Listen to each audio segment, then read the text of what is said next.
Ya, Hamas, tahu nggak Hamas siapa? Nggak tahu kan? Kita taunya Palestina. Ini kabar agak pahit saya kasih tahu, ya, karena kita kadang-kadang donasi kita nggak tahu donasi ke siapa. Saya suka Bapak Ibu hobi donasi, tapi pastikan donasinya ke siapa. Karena saya pernah masuk ke Israel, itu kita masuk 7 kali diperiksa, nggak bisa bawa barang-barang. Maka pastikan kalau kita donasi ke lembaga yang diakui oleh pemerintah dan lewat jalur pemerintah, hanya itu satu-satunya jalur. Jadi tolong pengurus masjid jangan sampai harta-harta yang diberkahi Allah ini kemudian salah jalur. Dan itu sudah terjadi. Salah satu tokoh yang dihormati di Indonesia, ya, salah satu tokoh dakwah itu ngirim dana ke bukan Palestina, Israel, Suriah. Yang nerima siapa? Kelompok teroris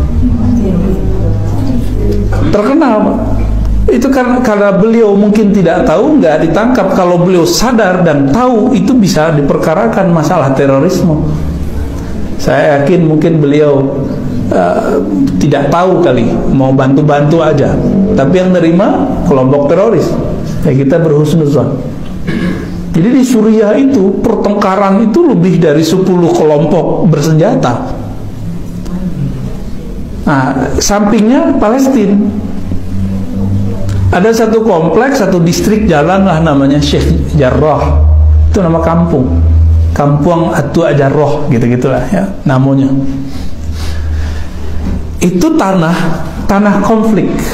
Ya seharusnya ya orang Palestina nganggap itu milik Palestina, orang Israel nganggap sudah beli. Tapi suratnya nggak tahu.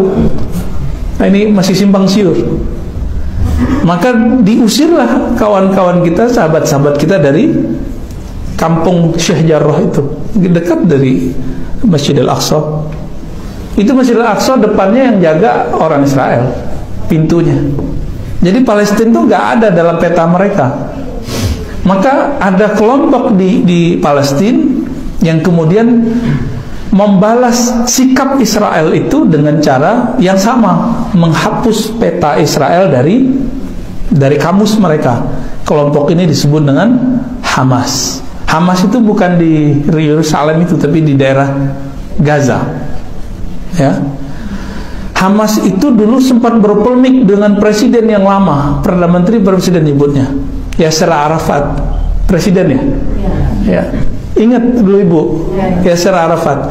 Yasser Arafat ini ingin mencari titik temu yang menguntungkan bagi masyarakat Palestina. Dan menurut beliau setelah lama berjibaku dalam hal ini, jalurnya cuma damai. Tapi kelompok Hamas menolak. Karena bagi Hamas, siapapun yang berdamai dengan Israel berarti dia antek Israel. Nah, ini logikanya sudah nggak nyambung. Jadi kita pro simpati dengan masyarakat Palestina, bukan berarti kita pro dengan sikap-sikap yang dilakukan oleh Hamas. Hamas kemudian sampai hari ini menganggap siapapun Muslim Palestina yang ingin damai dengan Israel itu antek Israel dan boleh dibunuh. Nah, itu masalahnya. Pahit nggak kalau udah tahu tuh? Kalau udah mengerti begini, kita jadi bingung mau donasi.